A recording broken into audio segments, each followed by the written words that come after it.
Hello and welcome to Insiders, a podcast all about the world of television with me, Peter Fincham. And me, Jimmy Melville. And this is the podcast for people who love TV and want to know a bit more about what goes on behind the scenes. Jimmy, you're just, I feel I say this to you almost every week, you're just back from somewhere, you're just back from America. I am. How have I got news for you? New launch in America, all good? Yes. CNN still exists? It does. It's thriving, actually. And we did our first show last week. And interestingly, it was due to go out on last Saturday night. And they pulled it from the schedule because they cleared, it's a news network, as you know, CNN. So the terrible shooting, the second death in Minnesota, meant that the CNN cleared the schedules. They wanted to be on rolling news. They wanted to be on rolling news and be across that story, which is obviously the right thing to do. So, it's quite a dark week, but we found things, as we do in Britain, when the news is bad, the show is good, and the show. And then we heard this week that the show's been nominated for a WGA award. Well, that's which is a Writers' Award. That's Writers Guild of America. Yeah. And Writers Guild of America, and it's prestigious. And it's in the same category as the John Oliver show, the Daily Show. So it's in that kind of, which is great. But more importantly, I came back from America and went straight to Liverpool. I had a meeting with a couple of writers in Liverpool about a script that we're developing up there. But more importantly, it happened to coincide with an Everton match. Yes. And I went to an Everton match, and I went at half time. I went to the gentleman's room. And as you know, in men's toilets, we don't engage in conversation. Well, certainly not in the toilets I go to. And what do you engage in then? No, I go in there to do what I need to do and get out. Okay. And a man stopped me at the urinal and said, "Can I just say I really enjoy your podcast with Peter Fincham?" And that was at the Hill Dickinson Stadium in Liverpool. I thought, okay, well, that's praise indeed. Here I am. And it's a bit odd when, you're engaged in conversation and you're holding your own penis. It's better than holding somebody else's in some ways. Certainly, certainly. Anyway, so that's my story. Another rabbit hole. We've got a big guest coming. We've got Ken. So let's just crack on.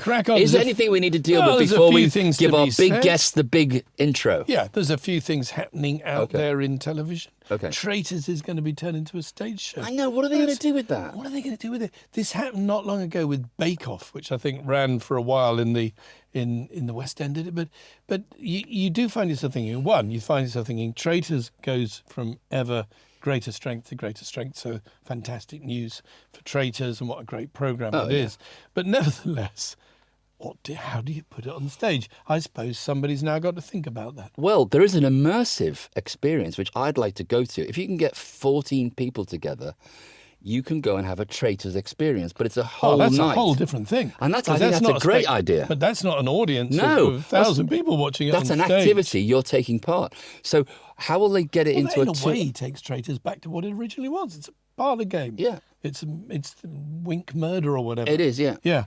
But how you put it on the stage, but... let's not write them off. Studio Lambert are very clever. They're working with Neil Street on it. Yeah. There's a script, so it's a scripted thing, and amazing. So is it a drama? Well, John Finnemore is writing the script. So John's a very, very good writer. He writes. He did a lot on the radio when I first heard him, and he's very, very witty. And very, very clever writer. So that's different. So they're writing a drama set in the world of Traitors. Well, that's what we hear so far. So it's not going to be a kind of a kind of reality version on stage. It's going to be very different because then it would have to be different every night, wouldn't it? And you'd have to play the game every night in a different way. I think that's a clever idea because the brand is so powerful. I'd probably go and see it. Yes. What's next on the menu? Nigella Lawson is taking over from Dame Prue Leith on the Bake Off. Fabulous. She will be great. I'm sure it'll be fine, wouldn't she? Yeah, very good. Should be great. The Bake Off's a good example of a show that demonstrates there's a kind of message to talent out there. Mm. It's the format. It's not you. Mm. Because the first presenters, Mel and Sue, lovely. We love Mel and Sue. Yeah. Decided not to go with it from the BBC to Channel 4. Noel Fielding and Matt Lucas took over. It'd been and then Mary Talent. Berry went. Yeah. Prue Leith came in. Yeah. Now Nigella's coming in. It's the format. Like hotcakes. It'll be fine. Yeah. It'll be fine, and she'll be very good. But the format, you're talking about formats, the one made me smile was that they're going to wheel out the new, there's a big format called The Farmer Wants a Wife. Yes. And what's this, what the UK version is going to be called? Farming for Love. Farming for Love. But it's It goes back a long way, this format. So they had 250 marriages and 600. This is worldwide. 600 babies. And think of the thousands of different versions of STDs they've also. Because It's a very strange the farmer format. wants a shag, really. Farmer Wants a Wife. Farmer Wants a Wife has been around for a long time. I Well, they know remember how when to I was breed at on Fremantle, it was one of those formats you could always pick it up if you like and go out and try and sell it. Is it going to fly here? And well, it was done by Channel 5 in 2009. It was rebooted by BBC Two in 2018. They renamed it Love in the Countryside. It hasn't hitherto. Love in the Countryside sounds like dogging. Well, maybe that's what they need to introduce to get the ratings. But it feels like one of those formats. It's such a clever idea, or such a charming idea, if you like. Yes. But it hasn't taken root in the UK in previous To use a farming incarnations. metaphor. Exactly. They haven't sowed it correctly, and they haven't, nothing has cropped as a result. I think the so word- maybe Why do I- ITV. I don't know. Maybe it's a Fremantle-owned format, so it's not ITV commissioning one of their own. But maybe they are going to do it in such a way, or they've seen something in it that nobody's seen before, and will turn it into a big hit. We'll all be watching, won't we, to find out whether they've got right what Channel 5 and BBC Two didn't get quite I think right. there's a plumbing metaphor that I want to use, but I'm not going to go I there. think there's so many. We could have the rest of the podcast. All right, should we exploring the ploughing? Should we bring our metaphors. guest in before the audience? What ye reap, ye shall sow. Okay. Yes, we have got a big guest this week. Well, let's get him I mean, in. I don't mean literally big. He's a svelte. No one's big these days. Everybody's on the Manjaro. I hope you're not making any insinuations about our guest, No. who we're about to introduce. Here he is. Here he comes.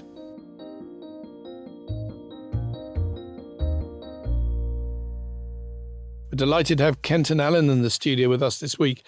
Kenton is a spectacularly successful and award-winning producer. He runs Big Talk Studios, where his hits include, to name but a few, Rev, Mitchell and Webb Are Not Helping, Back, Friday Night Dinner, Ludwig, and Can You Keep a Secret, which is currently playing to great acclaim and great numbers on BBC One. And as if that wasn't enough, he's also the possessor of an Oscar. Well, Kenton, thank you very much for being with us. Honoured to be here. Well, that's kind of you to say so. You're I think the OGs, you two. like Jimmy, you're just back from America, aren't you? I am just back from How did Los it go? Angeles. How do you get on? It was pretty good, actually. I mean, everybody said, I hadn't been there for about 2 years, and everybody said, oh, it's very depressing and miserable and, you won't have a good time. But I had a great time. It was really stimulating. Anything you can talk about? I mean, I can't talk about them, but I'm going to, because that's how we roll, isn't it, Jimmy? We are developing an American version of Ludwig. So I can't... And why not? And why not? So I was meeting the showrunner and the studio. Great. I can't really tell you who they are. No, but no, that's no. exciting. Congratulations. Yeah, that's really exciting. And we were early pitching a couple of things that Right. we've got brewing, and actually meeting a couple of tech companies. Yes. Interesting tech companies, because we're about, I know this is something you talk about a lot, we're about to launch a YouTube channel with Mitchell and Webb. Because the sketch show that we made for Channel 4, which is a big hit, we owned in the rest of the world, and we can't sell it to any American linear network. Not interested. So we're going to put a toe in the water of That's great. starting a YouTube channel, slightly inspired by a chat with John Thody about the success of Time. Not Time Wasters, Time Wasters. And Taskmaster. Time Wasters. So it was one of the alternative titles. Time wasters is like what they call a Freudian slip. Yes, John Thody and Time Waster. That doesn't add up. So we're going to do that, and then I was meeting a company called the Social Department, who are this amazing company that do AI marketing, which sounds boring, but Well, which go on. is What's that? fascinating. Well, if you've got 300 hours of something, and you give it to the Social Department, they can produce 150 micro dramas Okay. with proper cliffhangers.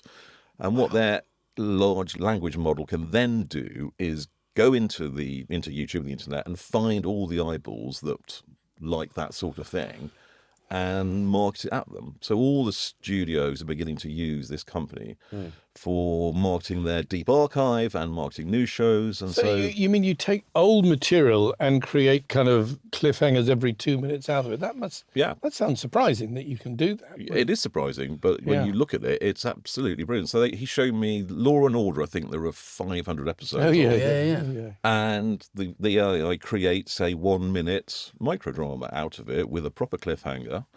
You could use for marketing. Law and Order I wouldn't say it had the quality of a microdrama about it, because we did a version of it ITV, Law and Order UK, which I think was made by Is that when you were Kudos. running ITV? It's when I was Do you run ITV, Peter? You never mentioned it. It comes out. Jimmy tends to bring it up, as you know can you tell. were on I force ITV. it. As I you can force it tell. out of him. Yeah. I just thought you ran the BBC No, and no, started that's- Talkback. That's another life he has. Maybe because you didn't bring any programs to us during the 8 years I was running ITV. Oh, okay. That it passed you by, Kenton.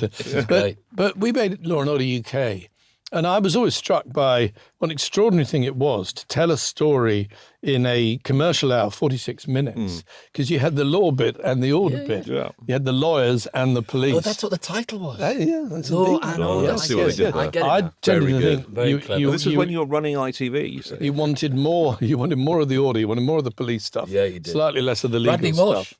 Bradley Walsh, very, Very good good actor. very good actor. Very good. Take the hint of surprise out of your voice when I'm you say not. that. No, there's no hint of surprise. He couldn't. He was excellent. He at is. it. He's very, very But in a versatile. way, it had that quality of how can we tell? Was it Dick Wolf, wasn't it? Who was Yeah, behind yeah, Law and original, Order? yeah. And apparently there was a pretty iron rule that no scene could last more than 2 minutes, for instance. Yeah.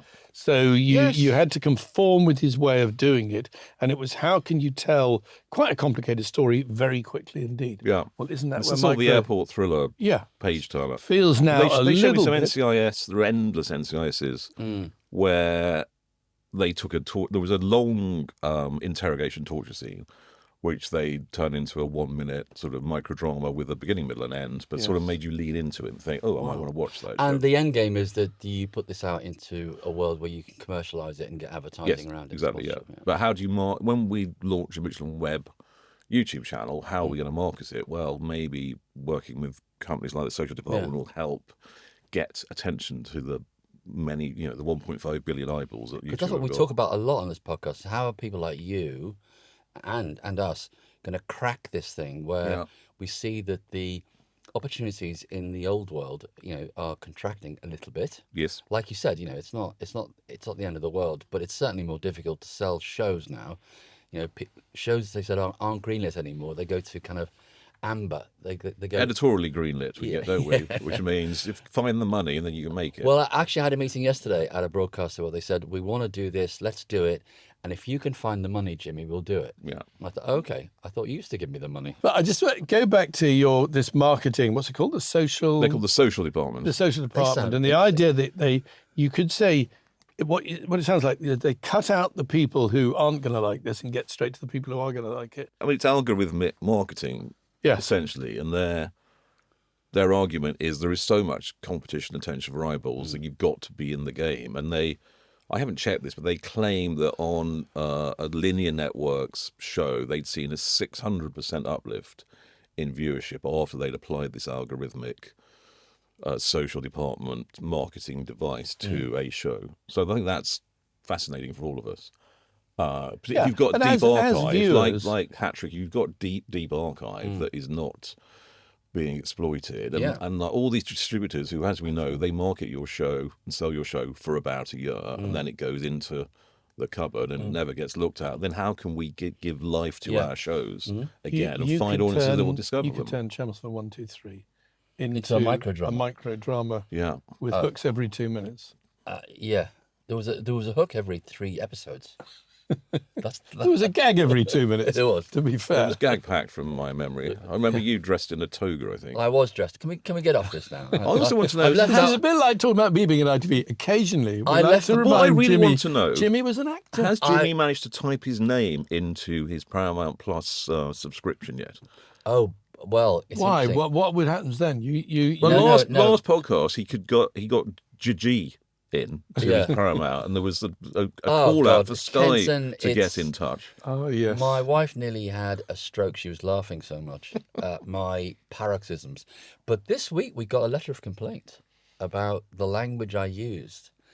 A gentleman who works for the I newspaper, I won't name him, but he was... This is it not Adam what Sherwin? we've had this gag formula many times in this podcast. Look at this bloke, Adam Sherwin. Yes, yes, Adam yes. Sherwin, lovely Adam Well, Sherwin. Kent and I have named him. You do tend to drop the F-bomb a lot. He's a very nice man. The thing is, Peter, doesn't Jimmy and like I are state educated. We went to state schools. That's why Jimmy is a hero of mine Yeah. in many ways. You wear that in your sleeve, don't you? We are state educated boys, and we tend to F and Jeff. Yeah. Yeah. Okay. You know, because we're from the streets. Yeah, we're real. We're still keeping it real, Peter. We didn't go to some ivory. Well, I apologise to... What's his name? Adam Sherwin. Adam Sherwin. Anyway, Sorry. what were we talking about? Well, we were going My to trip to we were LA, talking about yes. your trip to LA. Kenton, can we just go back a bit? So, Ludwig, I'm not going to say where'd you get your ideas from, but how did that all come about?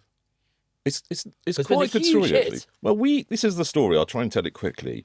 We were making a show called Back with David Mitchell and Robert I Webb, remember. I loved which it. was And a it- great show. Nobody watched it. But why didn't it come back? Because no one We watched made it. 2 series and nobody watched it. And then Oh, that was the very fun. 58th controller of Channel 4 turned up. Simon Blackwell wrote it. It's brilliant. It's one of the things that I would like to put onto YouTube and see whether we can get an audience to it. Anyway, we were shooting the second series, and it was just at the start of Me Too and Harvey Weinstein, all of that. And David Mitchell phoned me from Pinewood Studios and said, "Can you come down to set? I've got something to tell you." Which I thought, well, this could be an interesting conversation. I don't think David is predisposed to doing things that one shouldn't, but I'll go and see him.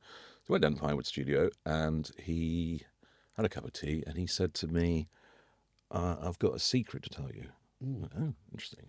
And he said, "I've got a secret desire to play a TV detective," which was a huge relief and also a huge inspiration to go, right, let's go and talk to some writers. I went to talk to 2 or 3 writers, one of whom was Mark Brotherhood, who had been in the writing room on the reboot of Cold Feet. Yeah, he's great. He's brilliant. And we used to stand outside when I used to smoke and he smoked, and I'd talk about Columbo and Monk and discover that he was a hugely passionate admirer of those sort of procedural detective shows and wanted to do one. So I rang him up and said, "David Mitchell is a detective. He claims I said maybe he's got a twin brother. I think he's being generous." Anyway, he basically came back with the idea. And then we spent 3 years developing it and it being turned down at various places that I won't go into. I didn't know that. Yeah. It took 3 years. Yeah, it was developed at Oh, go on. Name some places it was turned down. BritBox. It's on the BBC. Was it BritBox. turned ITV?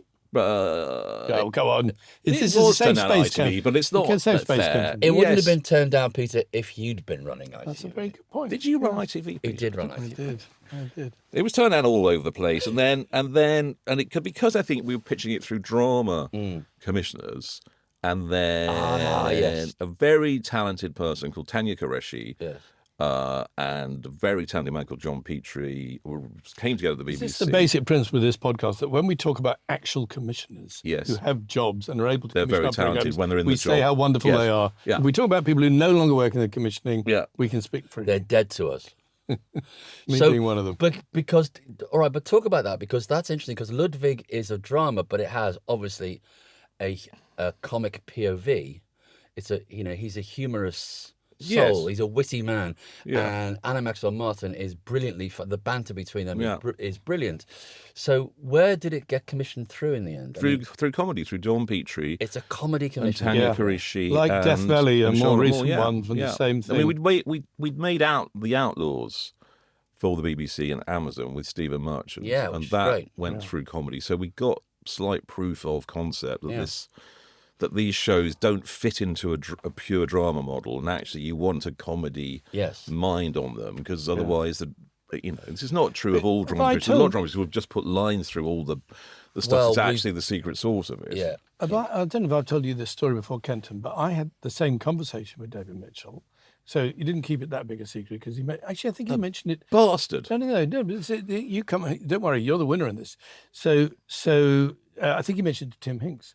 Mentioned it to me, and then we started developing detectives thinking slightly David Mitchell-like, And in a way, the detective show that we make, The Chelsea Detective, derives from that conversation. Oh, interesting. Who writes the Chelsea Detective? I think we don't need to go into that. But It's that talented young chap called Pierre Fincham. Who used to run ITV. New writer. Young new writer. It's good that you're giving breaks to young, we all diverse should encourage talent. new writers, Kenton. I know you do.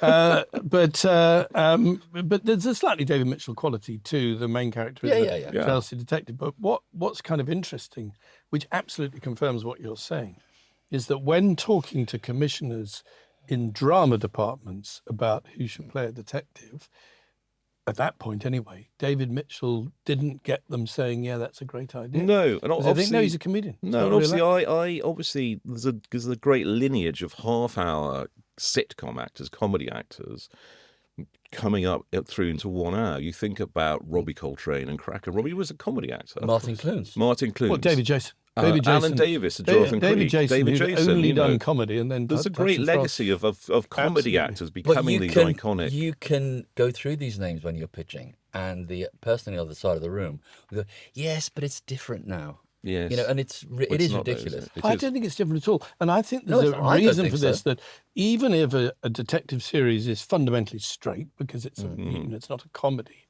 having somebody with a comedy background informs the tone with which it's done, and is in a way, even if Ludwig wasn't very funny, which it is, by using David Mitchell and indeed Anna Maxwell Martin, you're sending a signal to the audience that says this is this is how you're supposed to watch this and receive it. It's a different thing from a sitcom, which needs jokes and It's but timing as well, isn't it? I think it was the perfect time for David in terms of his, he's rapidly heading towards national treasure status in terms of his profile and the works he's done. So it's a lot of luck, but it was a very brilliant pilot script, and Tanya and John spotted it, and John was doing the job, and they wanted to do something different. And sometimes if you've got this thing and you show it to drama and you show it to comedy, because it's on the cusp of it too. The problem with taking it to comedy is they don't have as much money. That's the real problem. So they can't afford to give it the production values. And in fact, Death Valley, I don't know if you've seen Death Valley, which has been very successful, but is out of the comedy department. But its production values clearly come from a limited budget, if you like. It's not a very glossy looking show. I'm not going to talk about Death Valley. No, I'm not speaking critically of it, because it's been a big success. Yeah, I mean, we make Ludwig on a very low band too. That is with like £2 and a bit million, which is very low cost for drama. Yeah. Yes. But the other problem is if you take them another 1 hour drama now, they sort of haven't got the money for it. Because they've got Death Valley and Ludwig, and that's 4 sitcoms worth of money, and they want to keep doing half-hour comedy, as they should. They do Can You Keep a Secret? So I've thought about this a lot. I think if you're in a BBC or HBO half-hour, we've got 29 minutes to play with, I think you can do it. I think it's really difficult to do any sort of procedural and comedy in 22, 23 minutes. I really welcome the idea that you can, shows like Ludwig I really love them because they proves that you can do a really interesting, gripping drama. At the centre of it, have someone who's really, really funny. Yeah, great. Well, thank you. We've just wrapped season 2. Well, we're excited to see it. And we're just... When do we get? You can give it a quick plug here. When's it going to be on air? Do we know? Have they told you? Are you allowed to tell us? They told us it was going to be on in May, and then we pointed out that we wouldn't be able to do that. So I think it'll be after May. It'll be after can't you May. do it in May? Sorry, I'm not... Because they're still in post-production, Peter. So I see what you mean. shows You on- know when you shoot a show, can't you you then hurry edit up? it. You then edit. You know that thing of post? He doesn't get involved When with the you're little running people. I get down on the ITV, factory you get floor involved too in often. post-production. No. The post-production process is They quite just show long. it to him when it's No, when I finished. was running ITV and people said, "Well, you can't play that in May. We haven't finished it." We just said, "Well, hurry up." Well, yes. But the problem now is get That's obviously ITV Get for another you. editor. they could launch it in May, Yeah. but they couldn't box set it.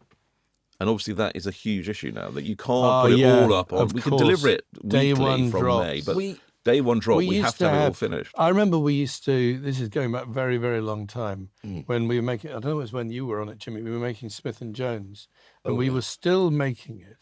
I don't know if I should tell this story. As it was we going were out. still making it as it was going out. Yeah. So the first episode went out, and we were in the edit doing, let's say, episode 4. But that's quite. In not- those days, that was quite Okay. useful. And on No, American even TV, worse. No, we were still doing the recordings, the live recordings. Okay. So we had this tacit agreement with the stars of the show who I won't name, No. that it wouldn't be a good idea to, necessarily just show them all the reviews, if you like. Because, this was the days when the show came out on Thursday, and Friday morning, all the main newspapers reviewed it. And we thought, well, that's just going to affect morale if they're not all great. If they're not all great, the last thing you want is that, because we've got a recording on Friday morning. Which one of the two do you think would be affected most? So on the day after the first one went out, I went into the edit, and only one of them had arrived at this point. The other one, I think, had a late night and came in a little bit later. Really? Mel Smith? But the one who had arrived, who again I'm not going to name to protect the innocent here, came in and said, "Peter, universally good reviews From for the new Pakistan, series." is he? That's a very good Griffith Jones impersonation. Close your eyes, he's in the room. Universally good reviews. We thought, oh yes, you quite forgot, didn't you, that we had agreed that we would filter the reviews Okay, to keep good. morale up.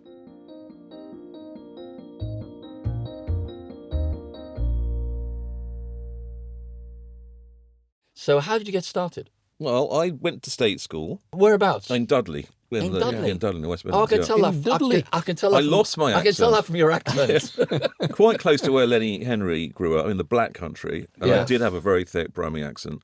But I didn't go to university, and I wanted to be a record producer. I had a saxophone teacher. The only thing I was good at was music. Grade I had 8 this saxophone, saxophone teacher, aren't you? grade Yeah. 8 saxophone. I had a Wow. chap called Trevor Bluck, who was the lead alto saxophone player in the Sid Lawrence Orchestra, which if you're under the age of 50, you won't I know know who Sid the hell Lawrence. I'm talking about. My dad was a mate of his, and he used to come every Wednesday night to teach me to play the saxophone. And he said, "What are you going to do when you leave school?" And I went, "I don't know. I want to be a record producer." And he said, "Well, you can do three things. There's a thing called a Tonmeister course, which was at Surrey University, which is that in those days was the only sort of degree course in sound engineering, and you needed to be an absolute maths and physics genius to get on it, which I wasn't." And then he said, "Go down to London and knock on the doors of recording studios, see if you can get a job as a tape op." So I did that, and that didn't work. And then he said, "Well, there's this place up the road called the BBC at Pebble Mill, and they do take trainees on." So I applied to the BBC, and they took me on as a trainee studio manager when I was 18. And my first job was doing sound effects, spot effects on the Archers on the Monday. What kind of sound effects did you do? I did this sort of thing. "All right, Eddie Grundy, pint of Shires," and I do this, like that. And long story short, I was cutting a documentary on quarter-inch tape, and the guy called Jock Gallagher, who was then the head of regional radio, said, "You're quite good at this, moving bits of tape around to edit a documentary. You should be a producer." And he sent me to radio in Nottingham. Therefore, I applied for 2 jobs at the BBC, one as a trainee producer on Loose Ends, and one as a trainee producer at Radio 1. And in classic BBC style, I got offered both jobs and had to say, "You've offered me 2 jobs." They went, "Oh, that's all right. Go to Loose Ends for a year and then go to Radio 1. And then at Radio 1, I produced Simon Bates and Steve Wright and John I Walters didn't and know all this. this. Wow, nor did I. Oh. And I was there for about 3 years. And the last thing I did was I thought Jonathan Ross was great. So I phoned up his manager, a Addison legendary guy Creswell? called Gary Farrow, actually. Oh, Gary Gary Farrow. Farrow. Gary Farrow. I remember Gary Farrow. Yeah. And said, would Jonathan like to host a live show every Friday night from Ronnie Scott's? I'd written the proposal, and they said yes. So I produced a show called Jonathan Ross Live at Ronnie Scott's, which was Friday night, 6 o'clock. Which year was this? 1989, 1990, I think. And we did 13 weeks live at Ronnie Scott's with this sort of chat show. Robert Maxwell was on it, Clive James was on it, Lenny Kravitz was on it, Connie Minogue was on it, Vic and Bob were on it. It was a mad chat show with music, live audience, live at Radio 1. At the end of it, Jonathan said, "Do you want to come and produce my chat show?" And I said, "No, I'm a radio guy. I don't want to work in television." And then he told me how much he'd pay me, and I said, "I love television."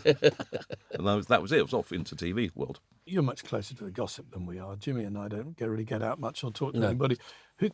Who's going to be the next Director General of the BBC? I have no idea. And I don't think the BBC does either. I mean, we know the names that are the runners and riders, Yes. but I Who don't would you know. say your top 3 are? My top 3. Coming in at number 3. We could put some music behind this. Bum, ba-dum, bum, dun, I don't think any of do-do-do-do-do. I'm not sure any of the top 3 actually want to be Director General of the BBC, to be honest with you, given how challenging that job is. Is that a problem for the BBC? Yeah, that it's a you huge just problem. cannot attract somebody Yeah. because it's so fraught with you're gonna sail into a storm at the BBC Sam Allardyce is available. within months.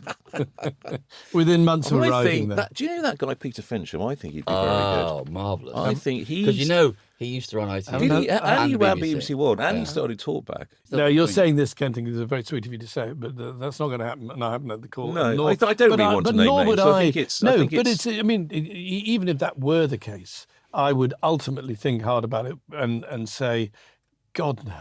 I mean, No, I mean, who needs that when in you your talk life? to Tim about what it's like Yeah. and the reasons that he stepped down, it's brutal. The incoming, the firing line that you're in on a daily basis is really brutal, particularly in the world that we now live in. Even just listening today about the coverage of Holocaust Memorial Day yesterday. Yes. It's all over the But press. one of those comes your way about once a week. I think one of those comes your way about 4 times a day at the moment. While we're personally. surveying the field, ITV, your company Yes. is an ITV-owned It is. company. We hear that and we've talked about this on the podcast, that Comcast are going to buy the broadcast side of ITV, split it up from the production side. What's your view about all that, and is that good news for Big Talk, or is that bad news? Or I think it's for Big Talk and ITV Studios. I think it's probably good news because I think in terms of the value of ITV Studios should go up when it hasn't got a old school linear network. Which is a bit of a millstone. Has it been an advantage to you since you've been part of ITV to be in common ownership with ITV Broadcast? Have you felt that it's been an easier route to commissions? Well, it's not an easier route to commissions. It's an easier route to conversations.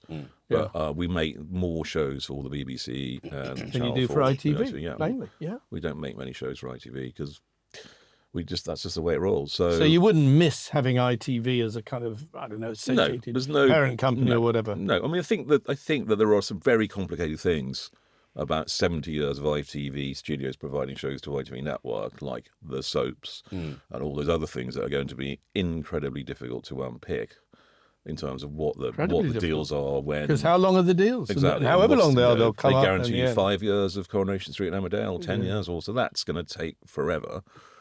And frankly, I don't really. I mean, it's above my pay grade. I don't think. Hopefully, it will make the studio more valuable. It might make the studio more open to viable, and so that is worrying. Yeah, because that could have consequences. Yeah, I mean, the reason that we sold Big Talk to ITV, whatever it was, 15 years ago, is because we wanted to be with a British-owned company. So it wasn't the money. It wasn't the money because there was It more never is money. the money. Well, it was it's the not money. about the money. There was more money on offer from other companies. We didn't want to be owned by an American company. It was very. Why not? Because have you been to? Because I didn't want to be owned by an American company because of the cultural difference in terms of what we do and what they do. No, I totally. I mean, when we Just set didn't up want to. expectations, Even just gap accounting. And also getting phone calls at 1 a.m. Yeah. Having to be on a call at 2 a.m. because Yeah. that's when you have to be on a call. Yeah. And then the cultural just didn't want to. We Yeah, wanted to be. they are a foreign country. That's true. Yeah. When we set up expectation, we had a choice between investment from BBC Studios, which is where we went, and one of the big American networks. And ultimately, we thought, BBC Studios, you'll be supportive, you'll understand our business, all of which has turned out to be true. They've been great. And we thought, you'll drive us mad with the American studios. Yeah, I think so. You will ask us to be on a call at midnight to explain how much we spent on paper clips last year or whatever. And that's going to be... But I want to ask you a slightly different question. So 15 years ago, I wasn't sure how many years ago it was, you sold... It wasn't Big 15, it was Talk. 10-ish No, years but ago, anybody who sells a growing company Yes. may later, I think we may have discussed this with Andy Harris, may later think, should we have left it longer? Would the value have been greater 5 years later, 10 years later? Another example of this would be maybe Carnival, who I think Gareth Neame sold Carnival between the commission of and the launch of Downton Abbey. Yeah. Which, if you were sitting from the outside, you'd say, wrong moment, wait for a couple of years, and it would be worth a lot. But do you ever think, or could you analyse the advantages and disadvantages of being in a big production group like a super indie, which is what ITV Studios effectively is, versus what Jimmy and I still are, which is in independent companies, kind of slightly on our own out there. And we do have, as I say, a relationship with BBC Studios, but they don't they're not a majority show. Yeah, I mean, I can give you a very, very straightforward answer to that, which is if we hadn't sold to ITV Studios pre-pandemic, we would have gone bust. Yeah. Because we were 14 days into shooting The Outlaws. Yeah. And lockdown came, and we would have gone bust. And what ITV Studios didn't ask us to do during that time was sack people, cut salaries. They kept faith in us because they understand the business, and so they were incredibly supportive. Yeah. I mean, we didn't hit various targets that would have triggered various beneficial payments to us because we stopped production, but we did not go bust. Yeah. And if we'd been on our own, you might have gone bust. I think we would have gone bust, or we'd have had to do something very, very desperate. Get rid of 75% of the workforce, go to a bank, God knows what, because we would have been in real dire straits. And Jimmy, you did kind of the opposite, because as you say, ITV Studios understand your business. They know the ups and downs, that it waxes and wanes and everything. But you formed a relationship with private equity. We sold half of our company in 2002 to a private equity company. And that was not a happy relationship. Well, and it wasn't their fault. It's just that, they buy the company, and then we had a remake of The Kumars in America. They'd shot 5 episodes, and we were on a penalty payment of $2 million. So we thought, we're definitely making the series. They're not going to pay us $2 million. And the head of the studio, Sandy Grushow, came in and, having insisted on this particular comedian hosting the show, decided he didn't like him, so he cancelled the show. My first board meeting was to tell these bankers that we weren't going to have a big payday in America, and also then 4 of our biggest shows came off the air.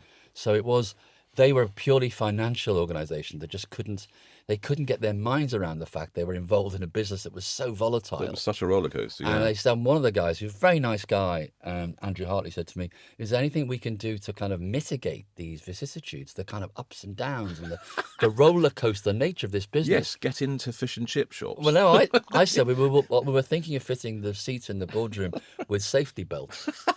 I said, because that's the only thing we can do to make you feel more secure, because it is that kind of business. Can I tell you my American show cancellation story? Yeah, do. So we made a show called Free Agents. We had a show called Free Agents here, 1 series, very good with show. Stephen Mangan and Sharon Horgan, written by Chris Neal, Yeah. set in a talent agency, sort of based on Chris Neal's time at Independent. Yeah.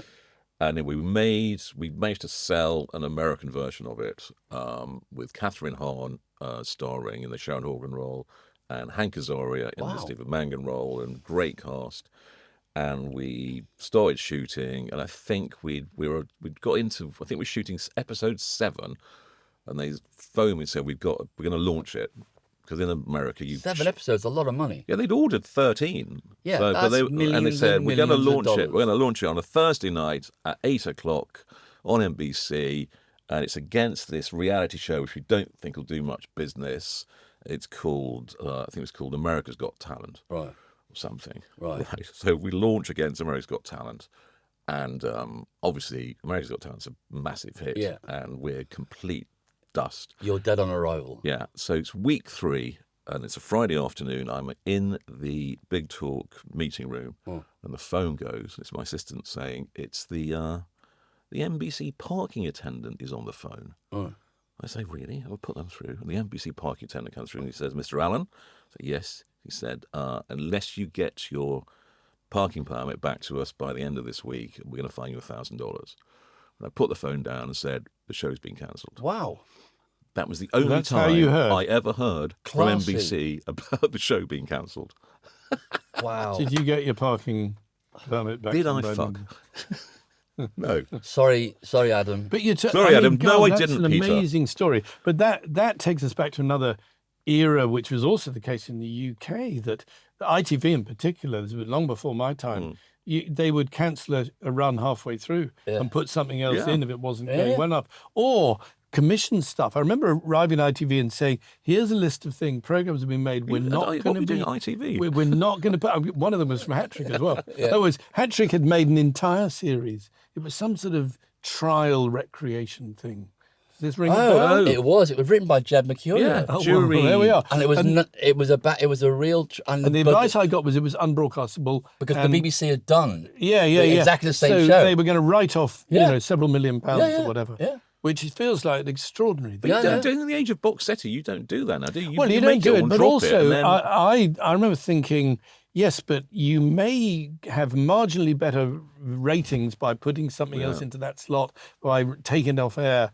But look at the damage you're doing to talent relationships. Yeah, and also in comedy, we know. Stick with we know, the things. I mean, Jimmy knows this far better than I do. That comedy can take time to grow. Yeah. It's very difficult in this day and looks- age. and But if you just write it off after 3 episodes on air, I think we got out. And they I just think I'm pulled right in it. saying that in the annual budget, because it was first presented to me when I kind of arrived, was the write-off budget of programmes that were never broadcast. Without wishing to fly our own flag, but can you keep a secret? The BBC have been very good at launching and supporting and trailing, and that's a new half-hour comedy, admittedly with an enormous British star on it, in Dawn French. Yeah. But it's still scary launching a brand new comedy course because you it just think you're going to get enormous amounts of opprobrium and slagged off, and people are going to go, God, not this, a new comedy. Jesus, not funny.